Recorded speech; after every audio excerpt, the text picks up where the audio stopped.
आज हम बात करेंगे चैत्र नवरात्रि के बारे में। चैत्र नवरात्रि जो नज़दीक ही है और कुछ ही दिनों में नवरात्रि प्रारंभ होने वाले हैं। चैत्र नवरात्रि जिसका हम सारे साल इंतज़ार करते हैं। वैसे तो वर्ष में 4 बार नवरात्रे आते हैं, लेकिन ये 2 मुख्य नवरात्रे माने गए हैं जो वासंतिक और शारदीय नवरात्रे होते हैं। 2 नवरात्रे गुप्त आते हैं जो कि गुप्त रूप से उनका पूजन किया जाता है। चैत्र नवरात्रि चैत्र के महीने में शुरू होते हैं। इसमें माँ दुर्गा का पूर्ण रूप से पूजन किया जाए और कलश स्थापना में कोई भूल कोई गलती ना की जाए तो इससे माता रानी अत्यंत प्रसन्न होती है और उसका आपको करोड़ों गुना फल मिलता है। दोस्तों, आज हम चर्चा करेंगे कि कलश स्थापना में किसी प्रकार की कोई गलती हम इस बार नहीं करेंगे और उससे प्रसन्न होकर माता दुर्गा हमारे घर में वास करेगी। हमारे घर में इस नवरात्रों में माँ दुर्गा ज़रूर आएंगी, ये हमें विश्वास है। और जब हमारा विश्वास मजबूत होगा तभी हम भगवान के नज़दीक होंगे। क्योंकि जब हमारा मन सच्चा होगा, निर्मल होगा, तो कोई भी शक्ति हमसे दूर कैसे रह सकती है। हमारी माँ हमसे दूर कैसे रह सकती है। उन्हें अपने बच्चों के पास आना ही पड़ेगा। आइए चर्चा करते हैं कि किन बातों का विशेष ध्यान रखना है हमें इस बार कलश स्थापना के समय। सबसे पहली बात, कलश हमें कैसा लेना चाहिए। कलश हमें कोशिश करनी चाहिए कि हम मिट्टी का ही कलश का चुनाव करें, लेकिन किसी कारणवश अगर आप मिट्टी का कलश नहीं ले सकते तो आप किसी भी धातु, पीतल या स्टील या तांबे का कोई भी कलश ले सकते हैं। ऐसा नहीं है कि केवल आपको मिट्टी का कलश ना मिले तो आप पूजा नहीं करेंगे। हाँ, मुख्य रूप से मिट्टी का इसलिए कहा जाता है क्योंकि मिट्टी एक सात्विक रूप में स्मृति का बताई जाती है, अर्थात मिट्टी का अर्थ शुद्ध माना गया है। इसीलिए कहा जाता है कि अगर हम मिट्टी का कलश लेंगे तो वो ज़्यादा अच्छा होगा। लेकिन धातु का कलश भी आप रख सकते हैं, इसमें कोई संशय नहीं। दूसरी ध्यान देने वाली बात यह है कि जब आप कलश में कोई भी सामान रखना चाहें, डालना चाहें, तो उस सामान की हमें पहले से तैयारी कर लेनी चाहिए। जैसे कि हम कलश में सुपारी डालते हैं तो हमें सुपारी का चुनाव पहले कर लेना चाहिए और देख लेना चाहिए कि जो सुपारी है वो कहीं से उसमें कोई छेद तो नहीं है। उसमें छेद होने का मतलब कि उसमें कीड़े लगे हुए हैं। खंडित सुपारी हमें कलश में बिल्कुल भी नहीं डालनी चाहिए। अगली ध्यान देने वाली बात यह है कि हल्दी की गांठ डाले बगैर आपका कलश पूजन अधूरा माना जाता है।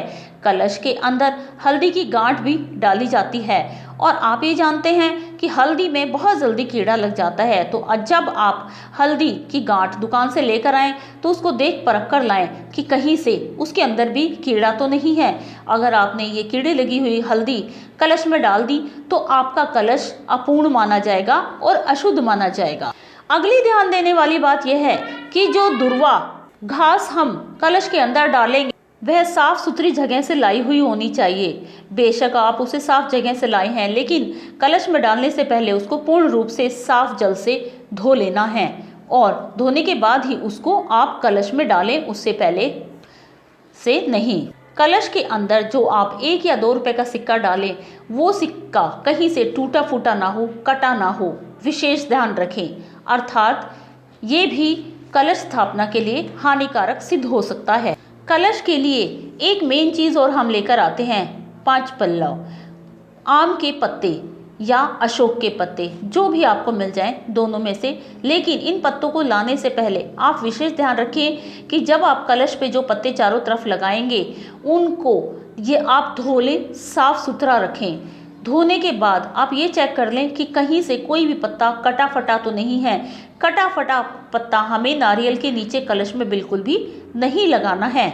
चुटकी भर मिट्टी यानी कि स्मृतिका, कहीं से भी आप साफ जगह से एक चुटकी भर मिट्टी लेकर वो भी आपको कलश में डालनी है। लेकिन ध्यान रहे वो कहीं गंदी जगह से उठाई मिट्टी ना हो, साफ जगह की मिट्टी होनी चाहिए, तभी आप उसको कलश में डालें, अन्यथा नहीं।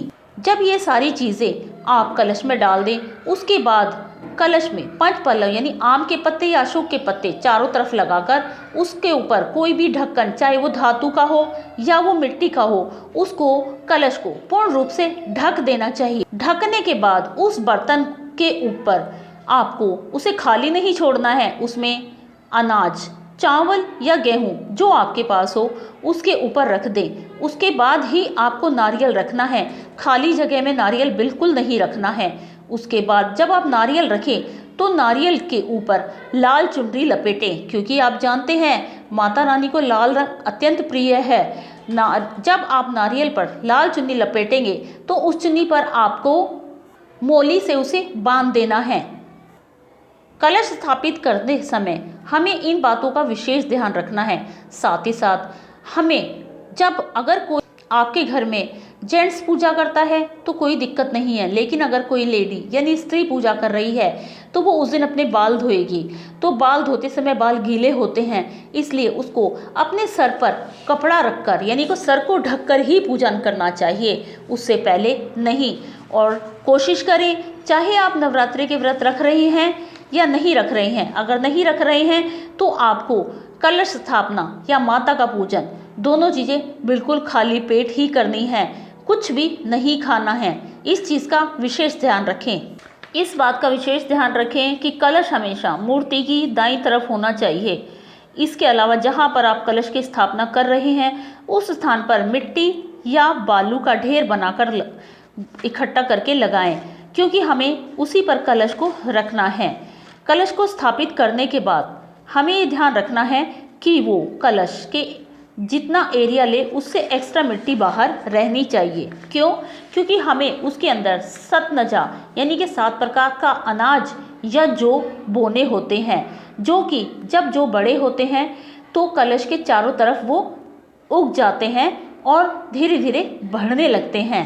और इसके बाद जब आप कलश को स्थापित कर दें मिट्टी या बालू के ऊपर, उसके बाद आप कलश पर स्वास्तिक का चिन्ह ज़रूर बनाएं और कलश पर मोली बांधें। उसके बाद माता रानी का मन में ध्यान करें और विश्वास करें। दोस्तों, इस बार हम कोई गलती नहीं करेंगे, इस बार हम बहुत अच्छे तरीके से पूजा संपन्न करेंगे।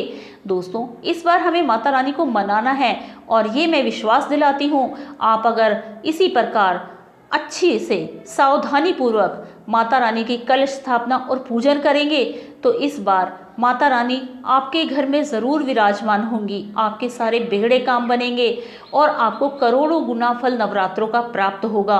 दोस्तों, ये वीडियो कलश स्थापना का ही था। मेरा अगला वीडियो माता की पूजन की विधि कथा संपूर्ण रूप से विधि पूर्वक किस प्रकार पूजन किया जाता है, ये मैं अगला वीडियो आपके सामने जल्द ही लेकर आ रही हूँ। अगर आपको आज का ये वीडियो पसंद आया तो इसे लाइक कीजिए, शेयर कीजिए, अपने दोस्तों को भेजिए।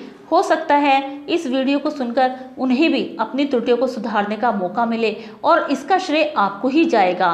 वो जो पूजा पाठ करेंगे उसका कुछ फल आपको भी मिलेगा। जय माता दी।